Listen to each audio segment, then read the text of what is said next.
Yo, ça va? J'espère que vous allez bien les amis, j'espère que tout roule pour vous. Très content de vous retrouver pour une nouvelle vidéo, le début d'une grande aventure. Et j'ai des choses à dire parce que ça fait un petit moment qu'on s'est pas vu. Et quelque part, j'espère que ça va, j'espère que je vous ai manqué. Pas trop mais un peu quand même. Ça fait 9 jours depuis la dernière vidéo et ça fait très longtemps qu'on n'a pas tenu aussi longtemps sans vidéo sur la chaîne.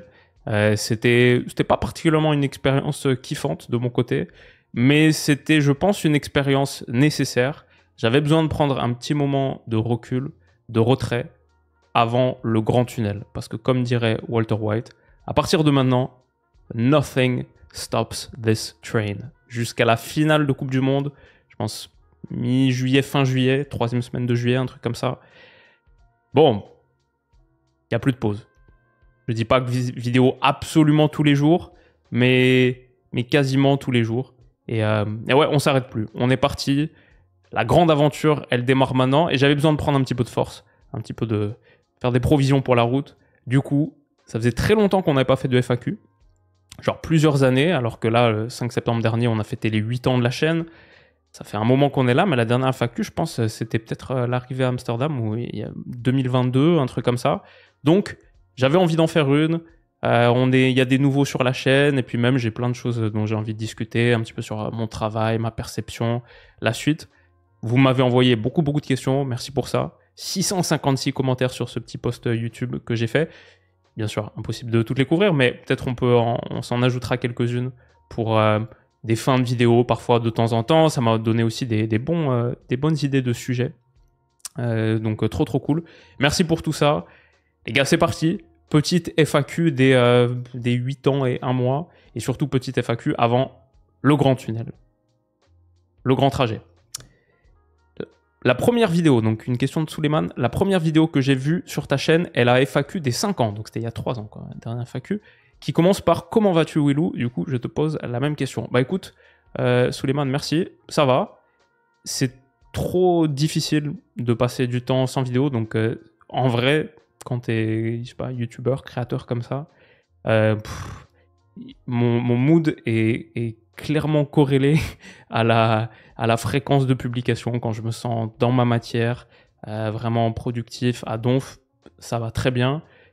Dès que c'est moins le cas, ça va un peu moins bien, donc genre pas catastrophique, mais là en ce moment c'est le mood de j'ai envie de repartir, j'ai hâte d'y être, et du coup là ça va de mieux en mieux, de minute en minute. Je pense que ça va aller de mieux en mieux. Sinon dans la vie en général ça va, des hauts, des bas, des trucs bien, des trucs moins bien, mais grosso modo ça va, et je dirais vraiment ce qui va le mieux en ce moment, c'est passionné par mon taf comme jamais. Ça fait 8 ans, ce que je dis à tous mes potes. Beaucoup de potes me demandent en ce moment, alors tu te mets pas à t'en lasser un petit peu maintenant que ça fait du temps? Non, en vrai c'est l'inverse. C'est toujours plus kiffant, et je vous expliquerai un petit peu pourquoi, mais donc ça va. Et sinon la vie en général, c'est cool. Pas de plainte particulière. Donc disons ça va, et ça va aller encore mieux bientôt. Nat qui me dit « Salut Willou, trop content que tu reprennes ce format, j'avais beaucoup aimé ta dernière FAQ, moi aussi, j'avais bien kiffé faire. Peux-tu nous décrire comment tu organises ta journée le jour d'un gros match, par exemple un jour de Champions, et de manière plus générale, à quoi ressemble une semaine idéale pour toi, travail, loisirs, etc. » Le jour d'un gros match, déjà, par exemple Champions, c'est un bon exemple, parce qu'effectivement c'est ça les gros rendez-vous de la chaîne. On fait des vidéos preview, et puis après c'est la vraie matière, et la Champions en tant que balise de la saison, et suivre vraiment l'évolution du monde du foot. Bon, la Champions, c'est le référentiel, c'est les matchs qui m'intéressent le plus, en dehors des grands tournois internationaux. Donc le jour d'un match de Champions, c'est effectivement un gros jour ici. Ça dépend vraiment de là si on parle du mardi ou du mercredi. Parce que si c'est le mardi, si c'est le jour le match du mardi, c'est assez chill en vrai. Le lundi, j'ai fait ma vidéo preview. Le mardi, il n'y a pas grand chose à faire à part attendre le match. Donc je dirais tranquille. Ça me permet de passer du temps sur à quoi vont ressembler les vidéos des prochains jours. Je sais pas, par exemple, on a un tournage avec Stan tous les jeudis après-midi, donc quasiment tous les jeudis après-midi, donc je me projette un petit peu là-dedans. J'ai réfléchi à d'autres sujets de vidéos. Si j'ai raté un match du week-end qui m'intéressait particulièrement, je peux regarder ça, je lis des articles, c'est du travail un petit peu de fond et tranquille. J'essaie de travailler tous les jours. Il y a des jours où je travaille pas, c'est la chance d'avoir cette flexibilité, c'est pas mal. Mais j'essaye quand même de travailler tous les jours, tous les matins. C'est bien d'avoir cette routine depuis que j'ai mis en place cette routine. Ma vie va mieux, c'est cool, j'aime bien. Donc j'essaye de travailler tous les jours, même quand il n'y a pas quelque chose d'immédiat, direct à faire comme une vidéo. C'est pas mal de pouvoir faire un petit peu de veille. Donc je dirais ça. Et puis après, je vais à la gym, comme quasi tous les jours. Et je m'écoute là, avant les matchs, quelques heures avant les matchs, sur la chaîne Mr. Beanie Man Sports, ou Beanie Man Sports, ça s'appelle. Sur YouTube, il y a toutes les conférences de presse.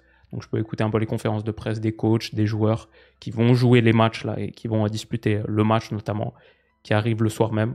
Ça, c'est pas mal, ça met un petit peu dans l'ambiance. Et ouais, après, je dirais chill. C'est le mardi, journée assez chill avant un gros match de Champions. Le mercredi, c'est différent parce qu'il y a eu beaucoup de matchs le mardi soir et j'en ai regardé grosso modo un. Souvent, je mets maintenant de plus en plus un deuxième en double écran, juste pour suivre un peu légèrement. Parfois, même ça aide à rester connecté quand il y a un temps mort, une blessure de 3 minutes, une longue touche, des changements ou quoi. Tu peux regarder un petit peu ce qui se passe à gauche. Donc, généralement, j'ai un deuxième match que je regarde vite fait, un peu à côté, mais pas trop. Grosso modo, il n'y a qu'un seul match que j'ai suivi, et maintenant, un nouveau format de la Champions. En parallèle, il y a 8 matchs, 10 matchs qui se jouent, et du coup, le lendemain, il y en a souvent au moins un que j'ai envie de rattraper. Donc, de plus en plus, le mercredi matin, je regarde un match que j'ai pas vu le mardi soir. Aussi maintenant, avec les matchs à 18h45, il y en a de plus en plus des kiffants, des intéressants avec cette nouvelle formule de phase de ligue. Donc ouais, d'ailleurs le mardi, j'ai pas dit, mais de plus en plus, là, quasiment depuis la saison dernière, je pense, allez, une fois sur deux, il y a un match de 18h45 que je regarde. Donc la soirée, elle commence un peu plus tôt, mais peut-être je le regarde dans le salon chill. De plus en plus, je fais ça aussi. Avant, c'était vraiment tous les matchs au bureau. Et maintenant, de plus en plus, je me pose tranquille dans le canapé quand je sais que je vais pas en faire une vidéo spécifique. Je peux prendre quelques notes à côté vite fait. Mais du coup, match de 18h45, ça c'est aussi un rendez-vous. Peut-être je peux le regarder en mangeant ou un truc comme ça. Et donc ça, c'est programme d'une journée de Champions. C'est les meilleurs moments. Honnêtement, moi, c'est les moments que je kiffe le plus. Tout le travail qui a été fait en amont, de preview, de réflexion, et maintenant c'est l'épreuve de réalité, à quoi ça va ressembler véritablement, et ça va nourrir ensuite toutes les réflexions qu'on fait après, sur les jours qui suivent, la Champions, les rendez-vous Champions, les soirs de Champions, mardi soir, mercredi soir, ça fait... Moi j'ai commencé à suivre le foot, j'avais 8 ans, ça fait 22 ans que c'est un rendez-vous de ma vie, c'est mardi soir, c'est mercredi soir, l'OL des années 2004, 2005, 2006, c'était déjà... les seuls matchs en clair qui existaient, que je pouvais voir à l'époque. Ma vie est rythmée par ces mardis soirs et ces mercredis soirs depuis plus de 2 décennies maintenant. Et c'est toujours autant un kiff. Mais le travail en lui-même, je dirais qu'il est... Le lundi, c'est mes journées les plus chargées tout le temps. Et les mardis, mercredis, il y a juste à kiffer et débriefer. De manière plus générale, à quoi ressemble une semaine idéale pour toi, travail, loisir? Honnêtement, la semaine idéale, c'est une semaine où j'ai travaillé tous les jours, j'étais à la gym tous les jours, et après, chill, avec ma copine, avec mes potes. Là, il peut se passer 1 million de choses. J'adore le ciné, regarder des films, sortir un peu de ce monde, c'est utile de temps en temps. Mais de plus en plus, j'aime bien rester connecté, donc j'essaye vraiment d'avoir une routine. Ça rend ma semaine consistante et enrichissante pour moi. Tous les matins, essayer de me lever. En vrai, de moins en moins avec un réveil, histoire de pouvoir vraiment bien dormir. Je priorise mon sommeil de plus en plus. Mais ouais, se lever, avoir bien dormi, s'être couché assez tôt, un café et se mettre à taffer. Ma matinée, c'est maintenant devenu les matinées, c'est devenu les moments préférés de ma vie. Il n'y a rien que je kiffe plus d'avoir bien dormi, d'être avec mon café, travailler sur un sujet, être en plein dans ma passion. Et ça pendant 3-4 heures. Tu peux, si t'es frais, tu peux avoir la force de productivité de ce que j'avais avant pendant 10 heures, 11 heures, un peu plus fatigué, un peu plus dispersé. Maintenant, j'ai réussi à être assez focus et impactant. Donc Donc une semaine idéale pour moi, c'est une semaine, on va dire, assez boring, de routine, 5 jours dans la semaine. Le samedi et le dimanche, chill, beaucoup plus des contracts, regarder des matchs dans le salon, à la télé, ou alors faire un petit week-end avec ma copine, accueillir des potes. On accueille beaucoup de potes. Depuis qu'on a déménagé à Amsterdam, on a accueilli des potes, genre quasiment un week-end sur 2 depuis 1 an, donc ça c'est cool. Mais voilà à quoi ressemble cette semaine idéale. S'il peut y avoir une petite place pour la NBA de temps en temps qui me fait vraiment kiffer, ça aussi c'est cool. Mais pas mal de taf, bien focus. Je fais 10 minutes sur la première question, donc je sais pas combien de temps cette FAQ va durer. Peut-être soyons un peu plus concis sur les prochaines réponses. Salut Willou, 2 questions pour ma part. Quel sens/angle souhaites-tu donner à ta chaîne à l'avenir? On va pas être concis du tout là-dessus. Et deuxième question, mais où est donc passée ta fabuleuse collection de maillots? Ça, je peux te répondre plus facilement, elle est encore là. Simplement, depuis que j'ai déménagé, je suis dans un espace beaucoup plus petit que ceux qui se souviennent, il y a genre époque de l'Euro 2021, etc. J'étais dans un appart à Paris où j'avais la chance, j'avais un grand bureau. Et du coup, dans le fond, j'avais même mon canapé, ma télé et tous les maillots accrochés au mur, etc. Aujourd'hui, là, je suis dans un tout petit bureau. On a un peu downgrade la taille du bureau. Mon canapé me manque.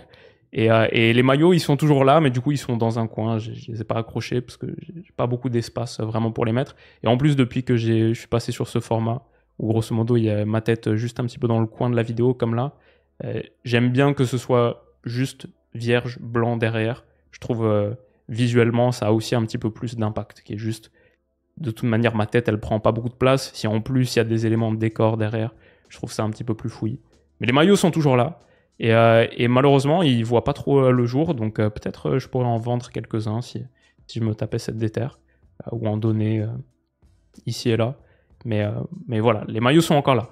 Quel sens/angle souhaites-tu donner à ta chaîne à l'avenir? Alors ça, c'est la question qui m'intéresse le plus, parce que j'aime bien parler de mon taf. Et alors, je pense que depuis quelque temps, j'ai trouvé ma voie, j'ai trouvé ma formule, et ça fait maintenant, après 8 ans, on a tenté, pour ceux qui sont là depuis le début, vous avez vu sur la chaîne, beaucoup de séries, beaucoup d'angles, beaucoup d'expérimentations, quasiment, je pense qu'il y a plus de 1500 vidéos maintenant, ou pas loin de 1500 vidéos. On a tenté énormément de choses. Il y a eu beaucoup d'angles différents pour traiter la matière foot. Et aujourd'hui, je pense que j'ai trouvé, et aujourd'hui, je dirais que ça ressemble un petit peu mon contenu à une forme de podcast illustré, que ce soit sur la durée. On est de plus en plus sur 25, 30, 35, 40 minutes. Et ça, pour moi, c'est quelque chose qui me plaît beaucoup. J'adore avoir cet espace consistant pour vraiment y aller. C'est uncut, on fait plus de montage. Donc maintenant, c'est vraiment sans coupure du début à la fin. Pareil, ça aussi, c'est beaucoup d'espace et de liberté. C'est très... j'aime bien ce côté aussi un peu YouTube YouTube OG, YouTube de l'époque, très authentique, réel, YouTube, vraiment. Et ça, j'aime bien le garder dans les vidéos. Donc je pense ce côté long et ce côté uncut, ça me plaît beaucoup. Ça, je pense que c'est parti pour rester pour toujours. On verra, mais c'est quelque chose qui me plaît beaucoup en ce moment. Et ouais, podcast illustré parce que perso, je suis très podcast. C'est le média que je consomme le plus tout le temps. J'ai pas TikTok, j'ai pas Insta, je tweete quasiment plus. Pour moi, dans le contenu long, il y a vraiment quelque chose il y a beaucoup de valeur à mettre là-dedans. Et en plus, il y a un côté très humain, je trouve. Moins monté, moins produit. Il y a vraiment de la connexion. Et il y a aussi un peu l'adrénaline du moment, de l'enregistrement. Un petit peu, pas de filet de sécurité, donc ça, c'est assez fun. Chercher ses mots en direct, c'est assez fun. Trouver des idées en direct, c'est assez fun. Ça, c'est quelque chose qui existe beaucoup aussi. Maintenant que c'est uncut, j'ai des idées sur ce que je vais dire avant de lancer la vidéo, mais souvent, j'en ai qui arrivent en pleine vidéo. Et je pense à ça, intéressant. Et ça rend mon taf vraiment fun. À une époque, le moment de l'enregistrement, quand c'était beaucoup plus scripté, qu'il y avait une trame très nette, très claire, c'était pas un moment particulièrement plaisant, le moment de l'enregistrement, alors qu'aujourd'hui, c'est mon moment préféré, je pense. Les recherches. Peut-être les recherches encore le moment préféré, mais le moment de l'enregistrement est arrivé très très proche. C'est un moment assez fun. On n'a pas beaucoup d'opportunités dans la vie de pouvoir parler sans interruption. Et, et du coup, c'est pas mal et je kiffe bien. Donc ça, disons, sur le format, c'est quelque chose qui va rester. Et après, sur le fond, la manière dont je conçois mon travail aujourd'hui, et mon ambition pour la chaîne, c'est que j'ai envie d'être un analyste total. Ça veut dire plonger dans la matière foot en essayant d'en saisir vraiment toutes les composantes. Je ne vois pas mon travail comme uniquement du décryptage de jeu, de quelque chose de tactique. Ça forme une partie importante parce que tout part du jeu. Si on veut dire des choses sensées, pour moi, tout part du jeu. Tout part de voir les matchs, les revoir, voir des choses intéressantes, voir des structures, voir des motifs. C'est avec ça qu'on va pouvoir, sinon on est juste en train de brasser de l'air, grosso modo. Donc tout part du jeu, mais il y a aussi d'autres composantes qui sont intéressantes. Et récemment, je me suis beaucoup plus penché sur comment fonctionne le marché des transferts, se mettre dans la tête d'un directeur sportif, comment est-ce que tu équilibres tes ressources, comment est-ce que tu réfléchis sur la durée.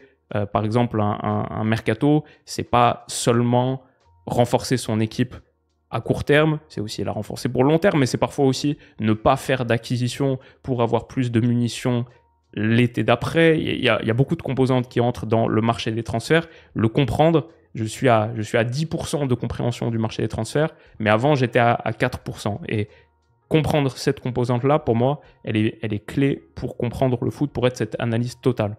Je dis autre chose, par exemple, l'écosystème financier, légal, comptable. De plus en plus, on va sur Capology, on se renseigne sur les masses salariales, on essaye de mettre dans la balance toutes ces choses-là, mesurer le différentiel entre le 8e salaire de Serie A, le 4e salaire de Bundesliga, quelles munitions ont les clubs à disposition. Pareil, si on ne fait pas ce travail-là, pour moi, on est en train d'approcher la matière que très très partiellement et on va manquer de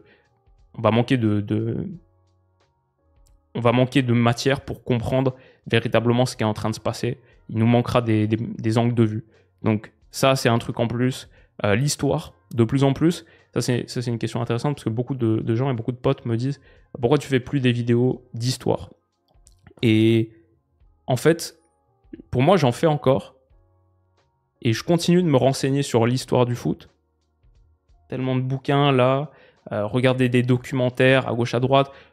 L'autre jour, j'ai essayé de faire, quel était, juste sur mon tableau Excel de mon côté, j'ai essayé de faire, quels étaient les 10 joueurs les plus impactants des 20 dernières années.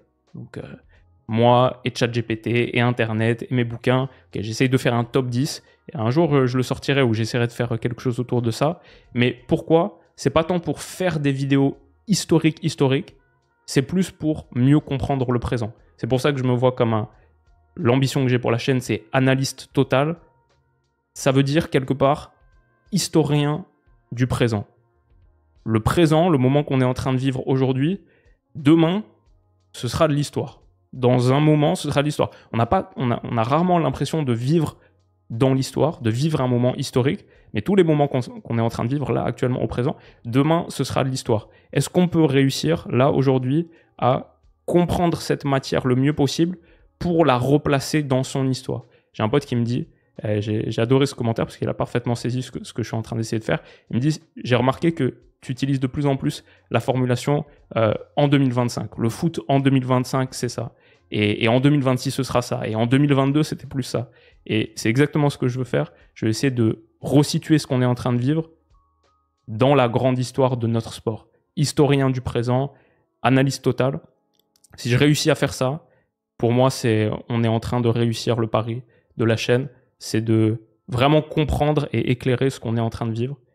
Et c'est en ce sens que du coup, je continue de me nourrir à fond de l'histoire, même si je fais plus de vidéos très spécifiques, anglais, la Robéry, la MSN, comme on a pu faire à d'autres moments.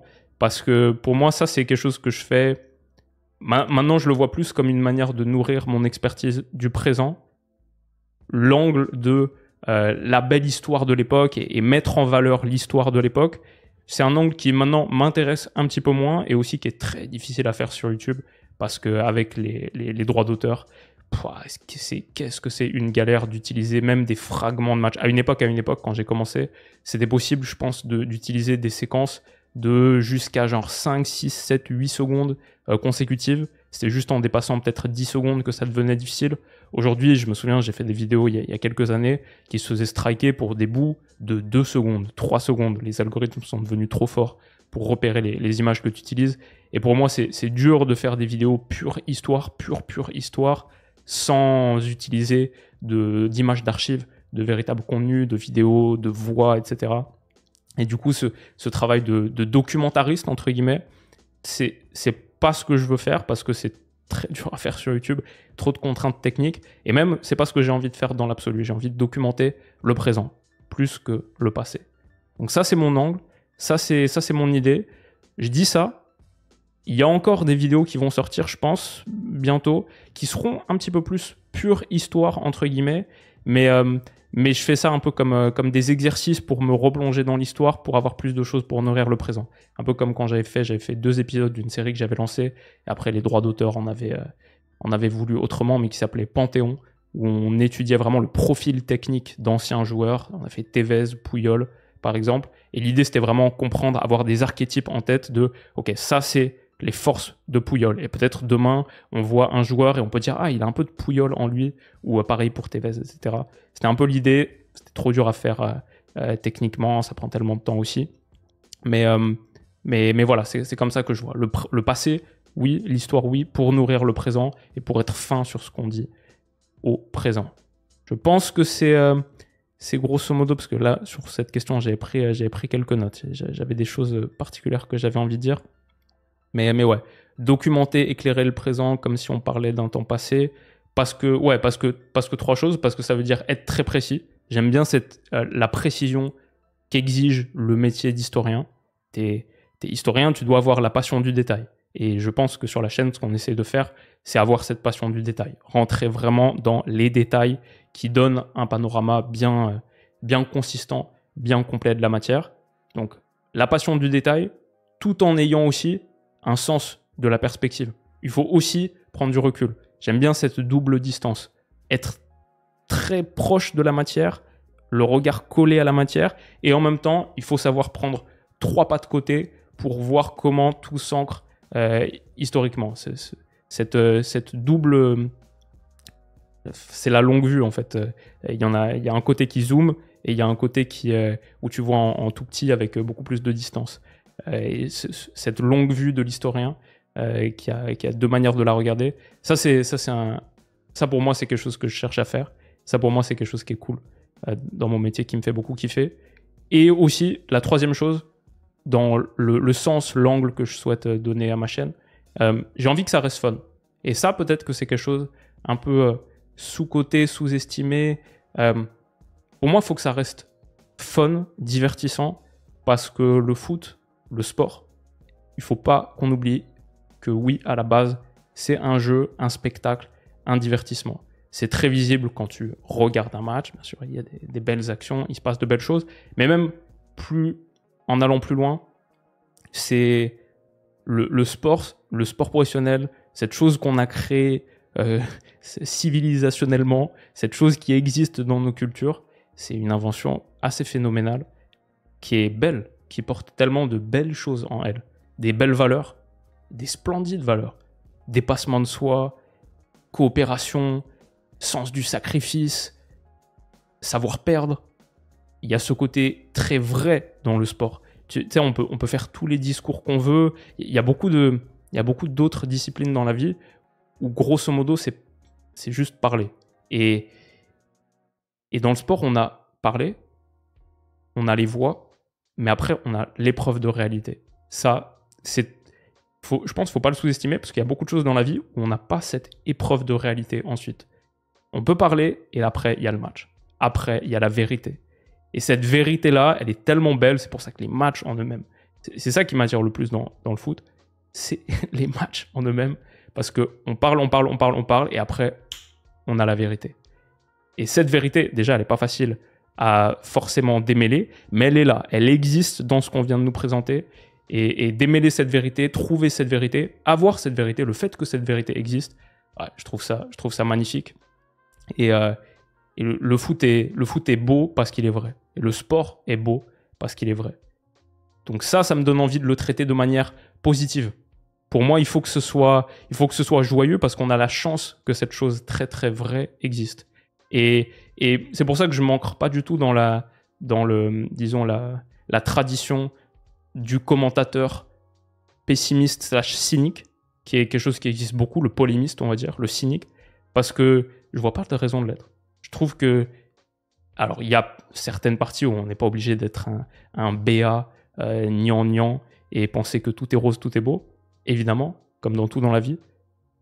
Mais l'angle premier du cynisme, pour parler de quelque chose d'aussi beau fondamentalement que le foot, je trouve que c'est une attitude corrosive, mauvaise, c'est pas du tout celle que je valorise.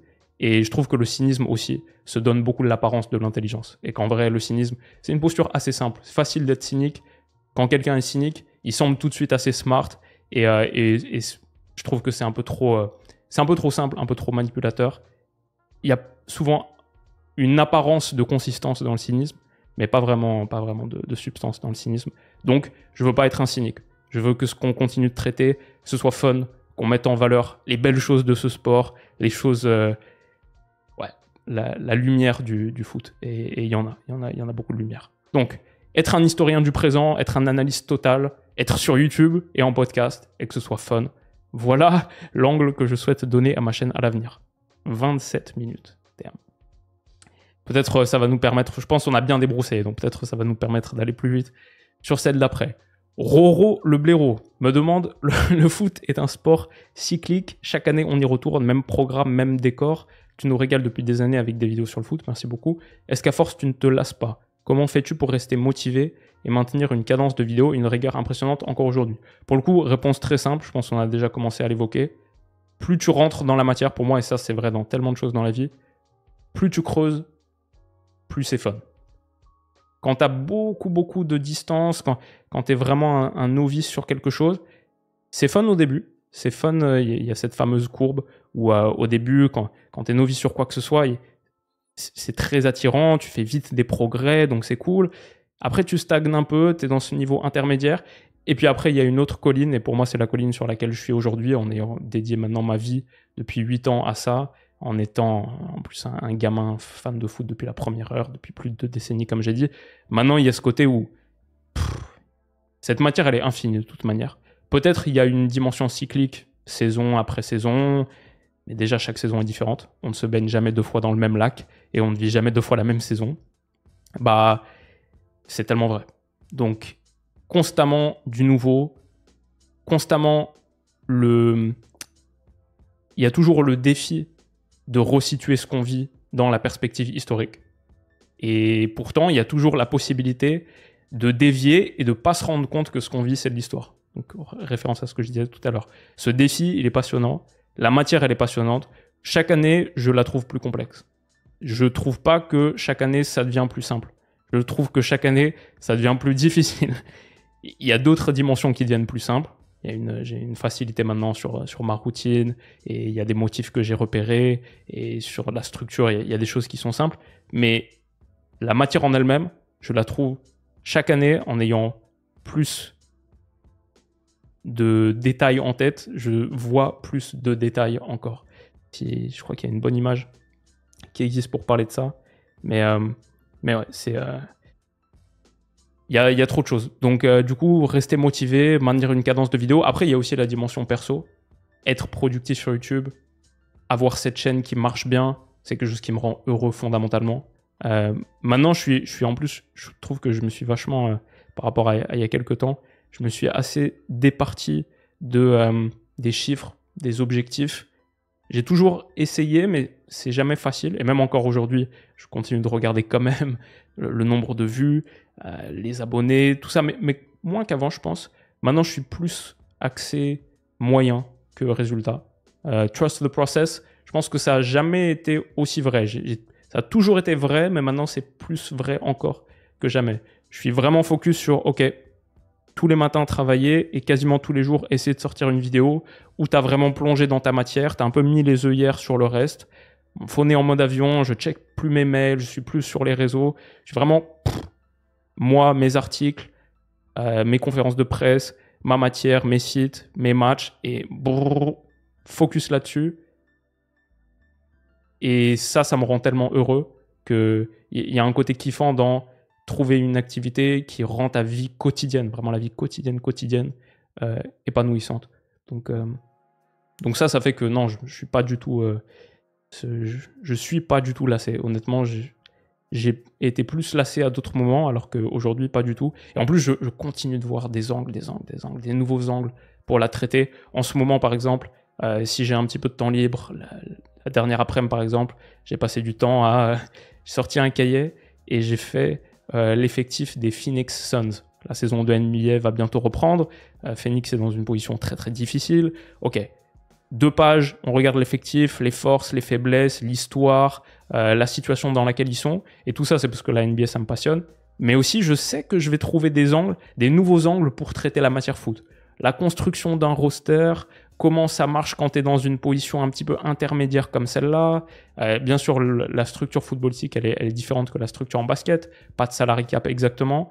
Mais je suis sûr qu'en continuant de fouiller dans la matière basket, je vais trouver des choses qui vont éclairer mon travail sur la matière foot. Je le sais parce que ça s'est déjà produit. Et je sais parce que ça m'a permis de trouver plein d'angles de vidéos, plein de sujets de vidéos qui n'existaient pas il y a 3-4 ans quand j'étais pas autant à fond dans la NBA.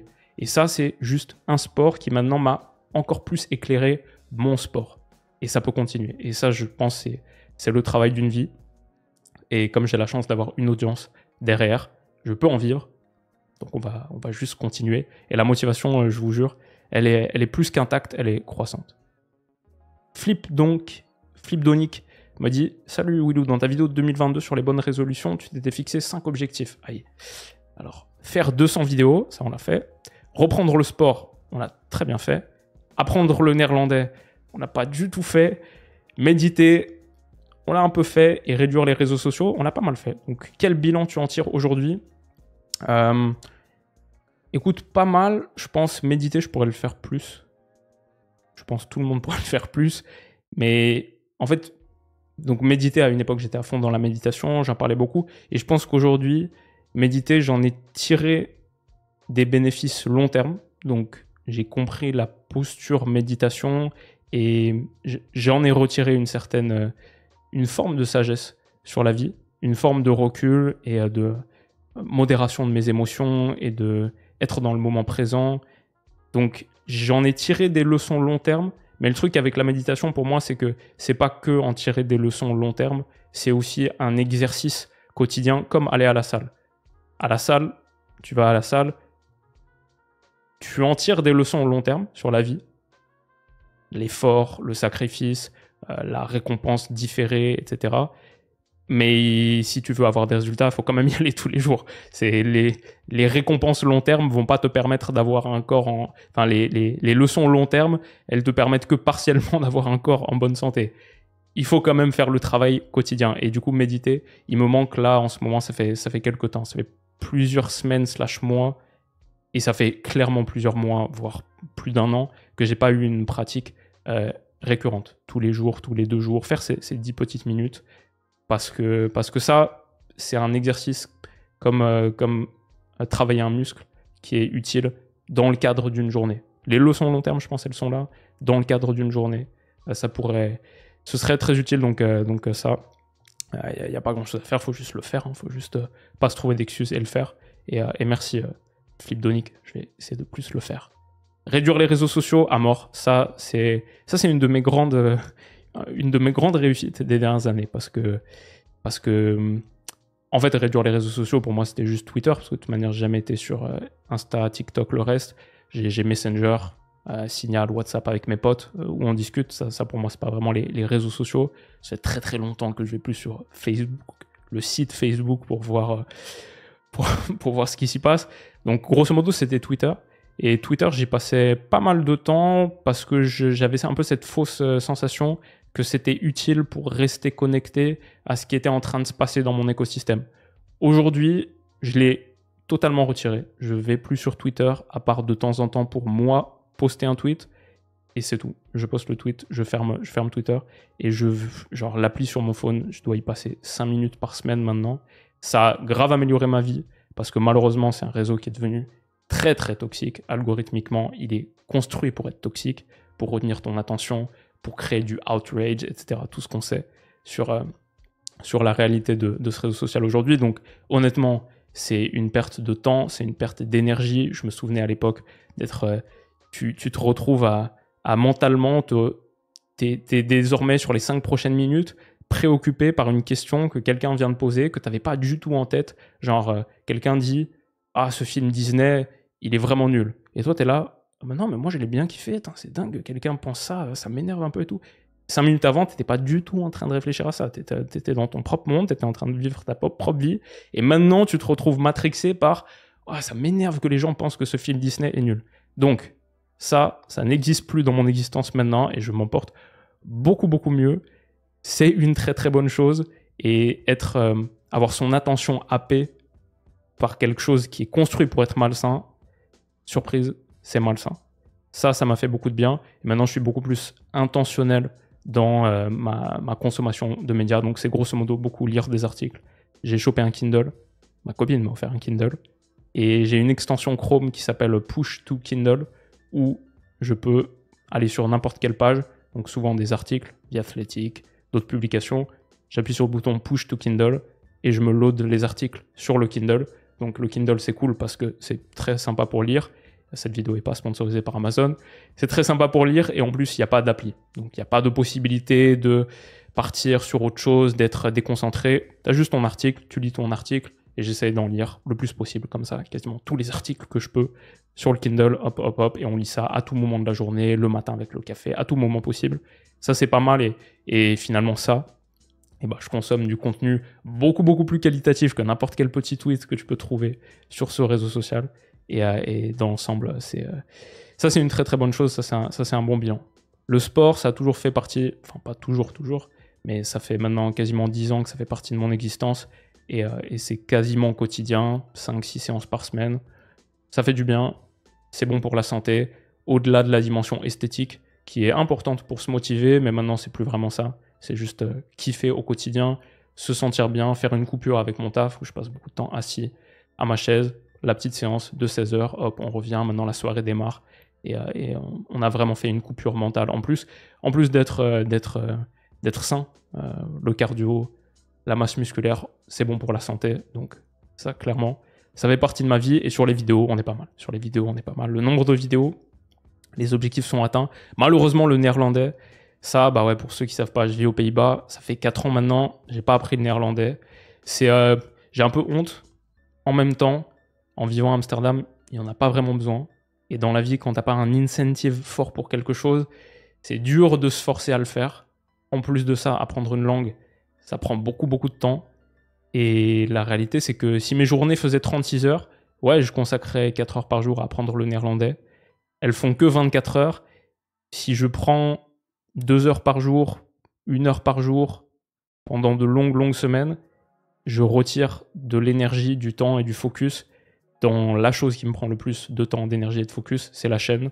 Je décide de prioriser la chaîne et de ne pas apprendre le néerlandais. En ce moment, peut-être ça changerait un jour, mais je pense que c'est plus probable qu'on quitte les Pays-Bas un jour sans avoir appris le néerlandais, plutôt qu'on reste ici pendant des décennies en apprenant le néerlandais. On verra.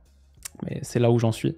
C'est un petit échec de ma vie, mais je me dis, si c'est quelque chose que je suis en train de faire en ce moment, il y a une bonne raison. Et parfois, il ne faut pas non plus être trop dur avec soi-même. Je dis, les journées, elles font 24 heures. Il ne faut pas être trop dur sur les choses qu'on ne réussit pas à faire dans la vie. Parce que parfois, on est en train de faire des choses plus importantes. Pas toujours.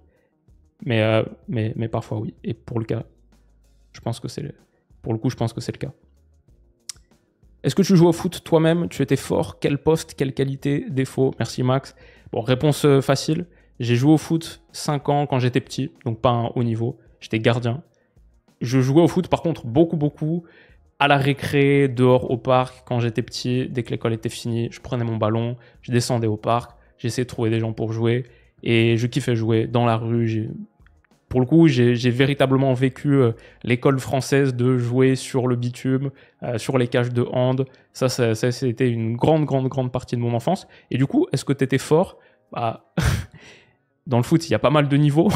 Les mecs qui jouent au 5e échelon de l'Estonie sont peut-être plus forts que moi encore. Mais par rapport à mon niveau, par rapport à mes potes, dans la cour de récré, sur le bitume, ouais, ça va. Je pense, je suis pas quelqu'un qui parle de foot en étant vraiment techniquement une buse. Genre, ça va, je me débrouille. Et j'étais pas un grand dribbleur, mais techniquement, passe, tir, vision du jeu. Je pense tu me mets dans un 5, je me débrouille. Donc pas fort, mais allez, je vais dire pas nul. Et qualité défaut, voilà. Pas un grand sens du dribble. Pas un très grand dribbleur. Je serais clairement plus un 6, un milieu central. Si tu pouvais soit ajouter, retirer ou modifier une des règles du foot, ce serait laquelle et pourquoi? Rentrons un peu plus dans la matière. Et effectivement, ça c'est une question à laquelle je pense beaucoup. Je pense que notre sport, il est pas mal. Je suis assez admiratif de la longévité de certaines règles. Ça fait 150 ans que le match dure 90 minutes. Ça fait 150 ans qu'ils jouent sur les mêmes dimensions. Il y a certaines choses qui ont changé, mais il y en a beaucoup qui n'ont pas changé parce que c'est du bon game design. Parce que le jeu, il a été bien designé à la base.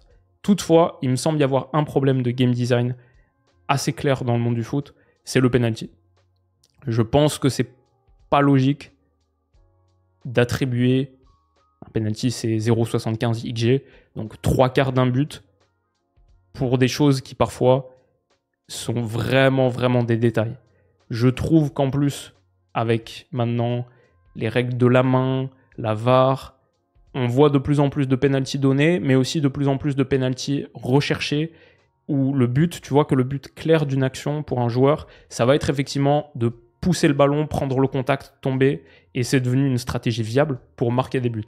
Je vois même de plus en plus, et ça, je pense dans quelques années, on le dira très clairement, parce qu'on aura vu des instances très claires. Moi, je remarque de plus en plus des instances qui sont pas tout à fait claires, mais où je sens que c'est ça qui a été cherché, de mecs qui centrent volontairement dans la zone de la main. Parce que ça te fait gagner un penalty, ça te fait gagner 0,75 XG, c'est très viable comme stratégie, et c'est trop viable comme stratégie. Ça fait trop pencher des matchs, alors que, honnêtement, l'action ne méritait pas 3/4 d'un but. Je pense que la surface de penalty, la surface de réparation, sa forme est pas tout à fait logique aussi. Qu'une faute dans les 6 mètres, au-delà du point de penalty, alors que tu étais face au gardien, rapporte la même chose qu'une faute d'un mec qui est en train de sortir de la surface, dos au but, sur le coin, sur l'angle. Encore une fois, pas ouf. Donc peut-être que la surface de réparation devrait avoir une forme semi-circulaire plutôt qu'un rectangle. Peut-être que l'endroit de la faute pourrait donner lieu à un coup franc sans mur depuis cette zone-là. Ça pourrait rendre aussi le penalty peut-être plus intéressant d'avoir un mec qui, ok, maintenant c'est pas un penalty à 11 mètres, c'est un penalty à 15 mètres et demi légèrement positionné sur la gauche, et on verrait vraiment des artificiers, des tireurs d'élite. Ok, maintenant Kane à cette distance, il est incroyable, il l'envoie toujours en pleine lucarne, c'est plus devenu exactement tromper le gardien sur dans quelle direction je vais partir, c'est genre la qualité technique de la frappe, et tu vois vraiment des tireurs extraordinaires s'illustrer dans des positions plus originales. Peut-être ça, ce serait quelque chose. J'aime pas trop toucher aux règles du foot. Je trouve que dans l'ensemble, elles sont très bonnes. Celle-là, le penalty, il me semble y avoir quand même un problème fondamental. Et on pourrait avoir peut-être des modifications effectuées s'il continue d'avoir de plus en plus d'importance dans notre jeu. J'ai pas dit que j'avais la réponse, mais je pense qu'il y a une question à se poser sur le penalty. Bonjour Elou, Achille Michel me demande, je suis un grand fan de tes vidéos que j'écoute en podcast majoritairement. Yes, team podcast. Merci pour ça. Voici ma question. Est-ce que tu travailles entièrement seul sur tes vidéos / ta chaîne? Et si oui, penses-tu un jour construire une équipe peut-être pour pouvoir suivre et parler de plus de matchs / plus de championnats. Ouais, je suis tout seul, absolument tout seul. Je fais tout seul de A à Z. Ça me va très bien. Je kiffe. J'aime bien dépendre que de moi-même. J'ai essayé à certains moments des structures avec des personnes en plus, ponctuellement, etc. Je pense qu'il y a beaucoup de qualité dans quelqu'un qui sait déléguer pour construire quelque chose de large. C'est utile d'être plusieurs, de s'entourer. Moi, je pense que je ne cherche pas à construire quelque chose de large, je cherche à construire quelque chose de profond. Et pour construire quelque chose de profond, pour moi, c'est utile d'être seul et d'être seulement en interaction avec moi-même, de pouvoir bifurquer sans prévenir personne, de ne pas être dans de la coordination. Et je pense plus tu t'entoures, plus tu construis une grande équipe, plus ton travail devient du management. Moi, je ne veux pas être dans le management, je veux être dans creuser l'expertise. Je ne veux pas être dans coordonner des équipes, je veux être dans creuser le plus profond possible et avoir la voie la plus profonde, la plus claire, la plus recherchée sur ma matière. Ça, je pense que ça peut très bien se faire tout seul. Donc, je pense que je suis aussi assez inspiré par exemple, dans le monde du ciné. Le ciné, c'est clairement un travail extrêmement collaboratif. Il faut des équipes immenses, etc. Mais je suis assez... mon réalisateur préféré, c'est Kubrick. Mon deuxième préféré, c'est Terrence Malick. Je crois en la force d'une voix, une seule, qui décide. Et je crois que dans le travail créatif, je ne suis pas en train de militer pour une dictature, mais dans le travail créatif, j'aime bien une voix, une seule voix, très claire, très nette. Et on obtient sur YouTube des choses très vraies, très sincères, très profondes, très directes, en ayant une seule personne, je trouve. Il y a plein de gens qui font marcher leur travail avec plein de personnes, avec une équipe, qui font des choses admirables. Mais la manière dont moi je conçois mon taf, j'aime bien être seul.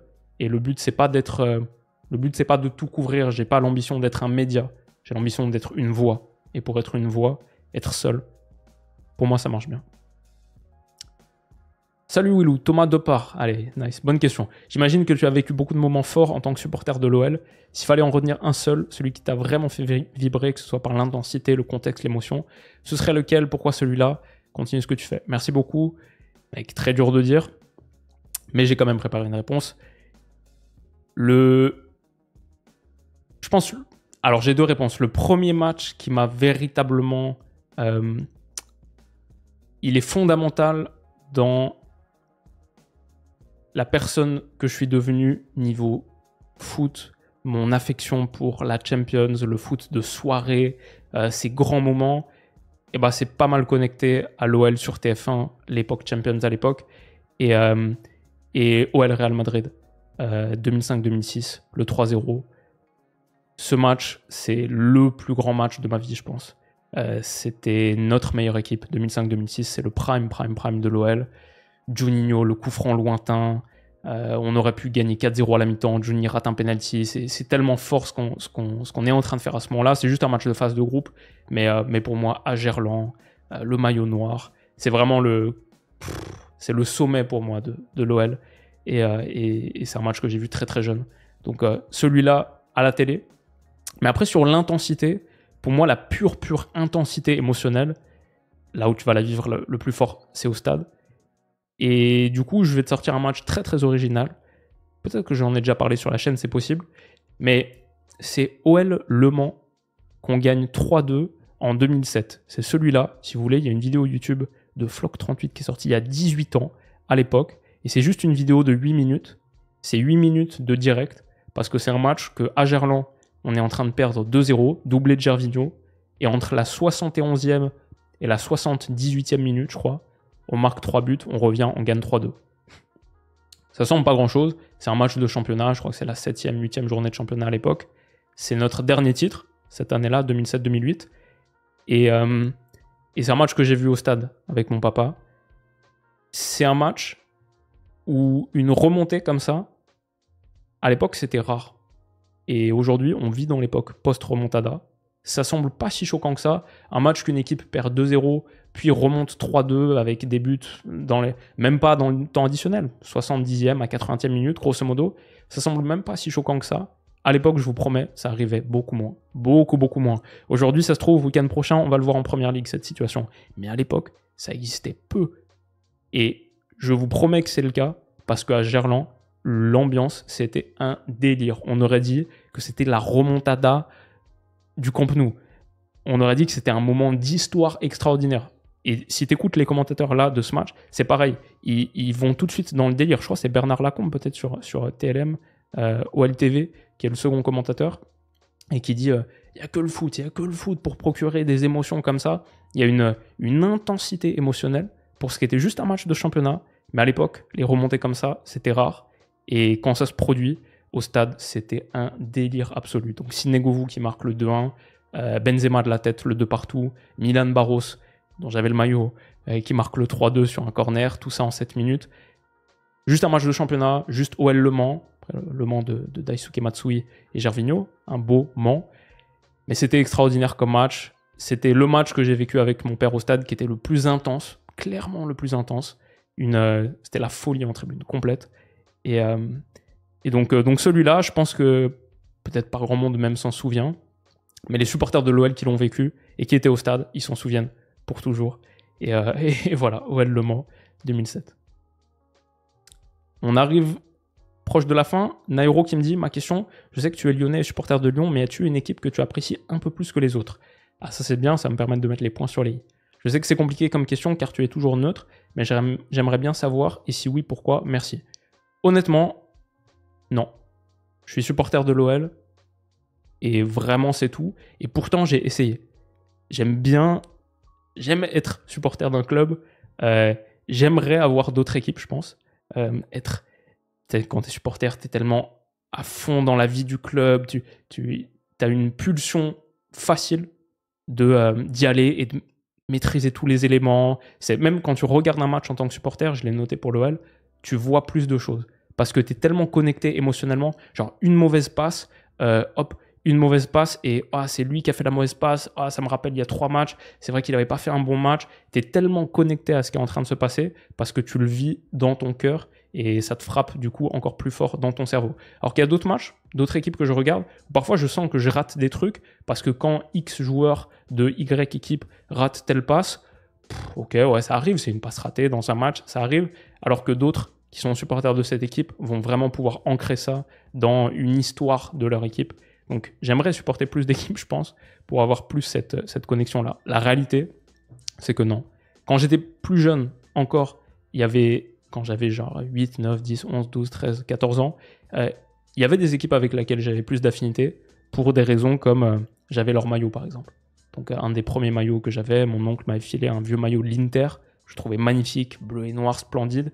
Donc à ce moment-là, j'aimais bien l'Inter. J'avais un maillot de Chelsea, Shevchenko. Parce que Shevchenko, quand il signe à Chelsea, c'est un méga transfert et tout. Je voulais ce maillot bleu. J'aimais bien le logo avec le lion et aussi les petites fleurs sur le côté. Shevchenko, magnifique. Bon, le transfert a bien floppé. Et j'ai aussi une belle collection de maillots flop. Et du coup, à ce moment-là, ouais, Chelsea, j'aimais bien Chelsea. À une époque, quand j'étais, je pense, 13-14 ans, j'étais beaucoup plus Real que Barça. Parce que le Barça avait battu l'OL. Et le Real, on les battait, nous. Le Real, j'avais des bons souvenirs contre eux. Le Barça de Guardiola, quand ils nous mettent 5-1 au match retour, au 8e de finale de Champions, ça m'avait dégoûté. Ils nous avaient maîtrisés, ils nous avaient fait tourner, on était impuissants complets. Et du coup, à ce moment-là, j'aimais pas le Barça parce qu'ils nous avaient vraiment démolis et c'était pas agréable de se faire maîtriser comme ça par une équipe de possession. J'aimais pas ce jeu qui stérilisait les matchs et qui rendait fou quoi, quand t'étais supporter de l'équipe d'en face. Donc pendant longtemps, finalement, j'étais plus Real que Barça, voilà, Ronaldo, Messi, etc. Et puis après, je pense, 15 ans, 16 ans, c'était plus vraiment quelque chose qui était... ça changeait, on s'est fait taper par le Real aussi, donc finalement, j'aimais pas non plus le Real. Et c'était très en connexion avec l'OL. Aujourd'hui, les équipes que j'aime, c'est les équipes qui jouent bien. Aussi simple que ça. Il y a 4 ans, j'étais plus Real parce que le Real faisait des choses très intéressantes et il y avait des contre-attaques magnifiques et il y avait un projet qui était Real mais qui marchait bien. Et le Barça, au contraire, c'était un désastre. L'effectif, il était catastrophique. L'équipe, elle donnait pas envie d'être jouée, d'être suivie. Aujourd'hui, c'est l'inverse. Aujourd'hui, le Barça est au-dessus. Ce qu'ils produisent, c'est pas parfait, mais c'est intéressant, c'est spectaculaire. Même quand ça marche pas, c'est fun à regarder. Il y a dans l'ensemble une approche beaucoup plus moderne. Le Real, je les regarde, je les trouve en retard, je les trouve pas connectés à la modernité footballistique. Donc, j'aime moins. Si demain ça change, mon opinion, elle changera. Et ça, c'est vrai pour toutes les équipes. À une époque, j'étais plus Inter. Là, j'ai vu l'autre jour le match de l'AC Milan. On a parlé de Modric et tout. J'ai trouvé ça magnifique. C'était fort, c'était beau. Là, j'ai envie d'aller à San Siro demain avant qu'il soit détruit. Et peut-être plus regarder un match de Milan que de l'Inter en ce moment. Mais l'année dernière, la finale de Champions de l'Inter, voilà, c'était fou. En vrai, non, j'ai pas vraiment d'affection. J'ai essayé. J'ai pas du tout créé de connexion émotionnelle. Même l'Ajax, même en vivant à Amsterdam, même en trouvant ce club et son histoire magnifique, j'aimerais être plus proche de l'Ajax. Mais je le suis pas vraiment. C'est juste, c'est pas possible, je pense, quand tu es vraiment à fond supporter d'un club et que c'est quand même un gros club. Genre l'OL, c'est pas un aussi gros club que d'autres, mais c'est un club où on a vécu des moments positifs. Disons que je comprends. J'avais un pote qui était fan de Nancy à une époque et lui, il supportait aussi une autre équipe, genre peut-être le Barça ou Manchester United ou un truc comme ça. Et ça, je comprends parce que potentiellement, tu vis jamais des moments hyper positifs avec ton équipe. Tu as envie d'être connecté à des moments de victoire, tu as envie de voir des matchs de Champions en supportant une équipe, ce que je comprends. Avec l'OL, j'ai déjà ça et j'ai encore quelque part l'espoir de le revivre aussi. Et puis maintenant, ça fait trop longtemps que c'est ancré en moi de toute manière, donc c'est impossible de changer. Donc la réponse, c'est non. Et c'est pas parce que j'essaye d'être neutre et que j'essaye de contrôler mes émotions. C'est plus que ces émotions-là n'existent même pas. Et donc ça, c'est ma réponse. Rome6 Boss me demande « Salut Willou, as-tu l'impression que le football se désentimentalise avec l'omniprésence des data, les investissements massifs et la logique de trading des clubs notamment ?» Alors, je trouve que le foot se désentimentalise un peu, qu'il y a peut-être un peu moins d'intensité émotionnelle, mais je vois pas une corrélation avec la deuxième partie de la phrase, sur en gros l'importance de...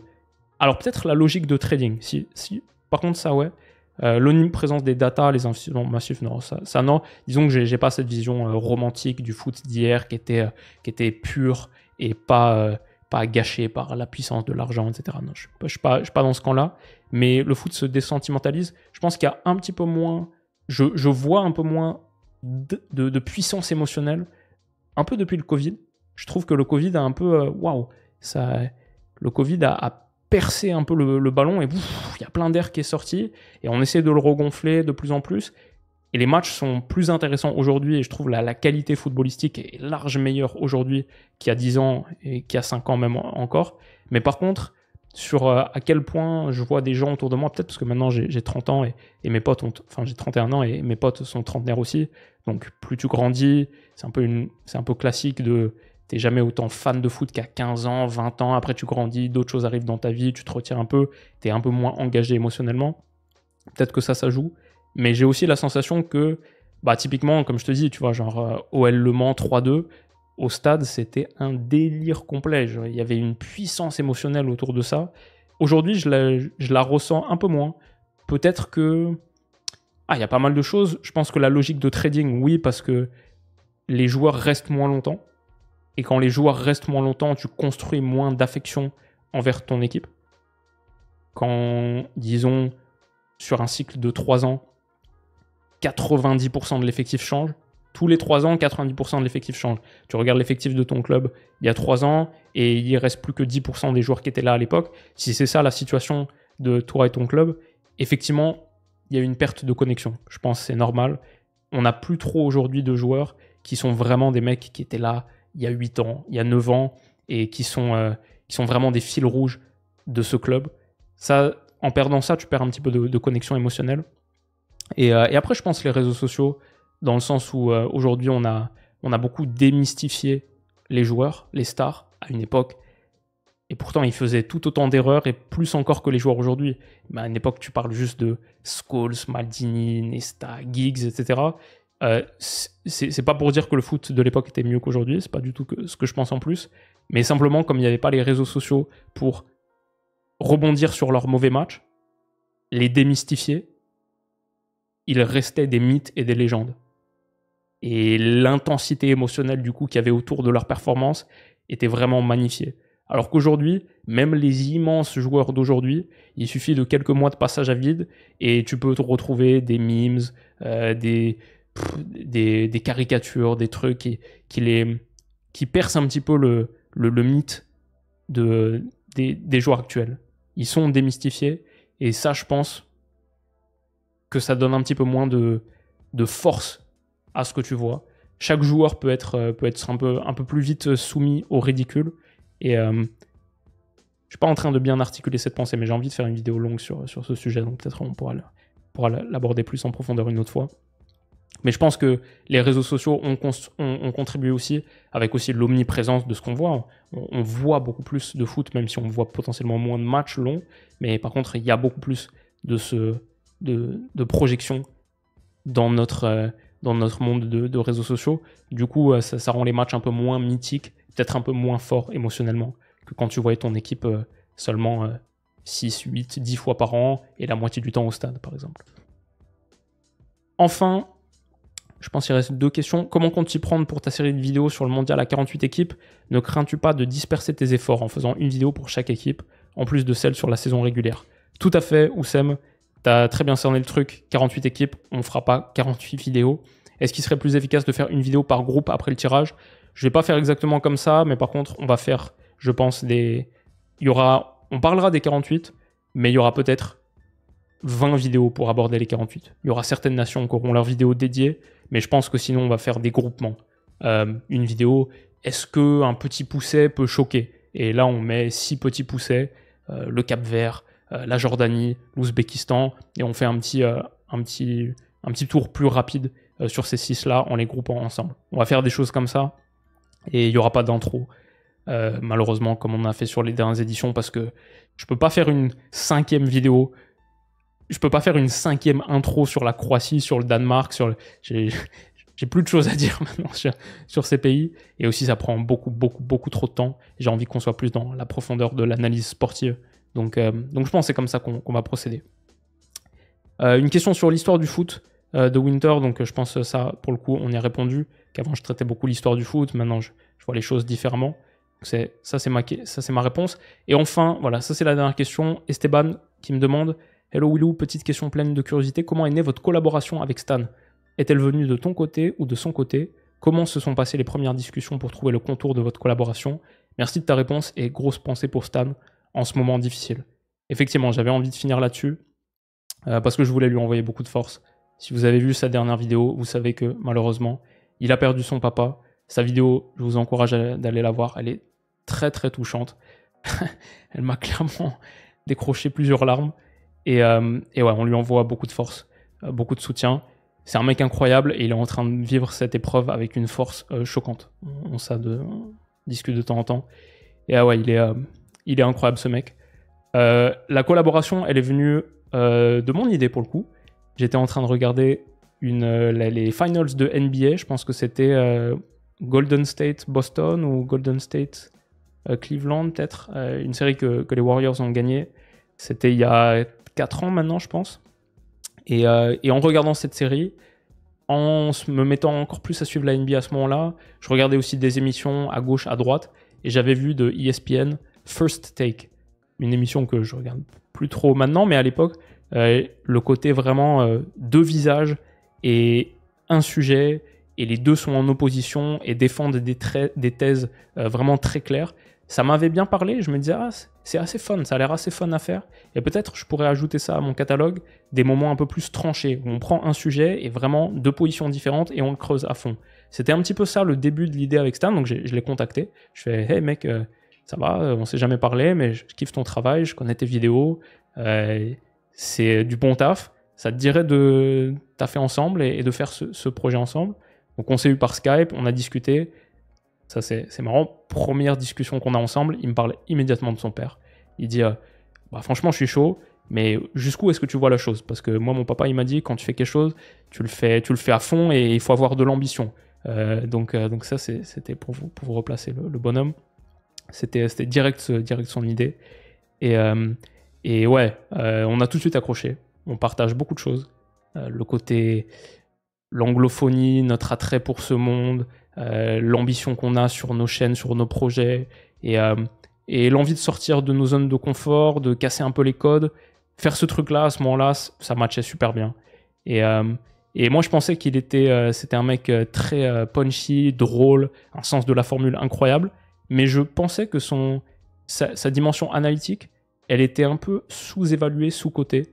Peut-être que les gens voyaient surtout l'humoriste, entre guillemets, mais moi, je voyais que, à travers ses vidéos, avant même qu'on se contacte, je voyais que le mec, bah, en fait, il regarde genre 12 matchs par semaine, il regarde les 38 matchs du Real Madrid, les 38 matchs du Barça, les 38 matchs d'Arsenal, les 38 matchs de Manchester United.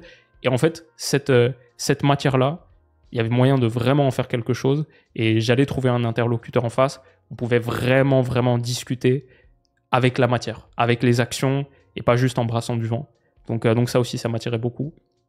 Et ouais, j'adore cette collab. Je souhaite qu'elle continue le plus longtemps possible. Et je resterai toujours fan de son taf. On lui envoie beaucoup de force. On est avec lui et on va se retrouver bientôt, nous tous les deux. Et du coup, nous tous ensemble pour plus de vidéos du Stan and Wilou Show. C'est la fin de cette FAQ, 1h05. Nothing stops this train. Direction la Coupe du Monde. On est reparti, les gars. J'espère que ça vous aura plu. J'ai besoin de boire de l'eau. J'espère que j'ai pas été trop, que j'ai trop radoté. Mais pour moi, c'était toujours bien de reposer quelques bases avant de lancer le train. Prenez soin de vous, les potes. Et à demain. Bisous.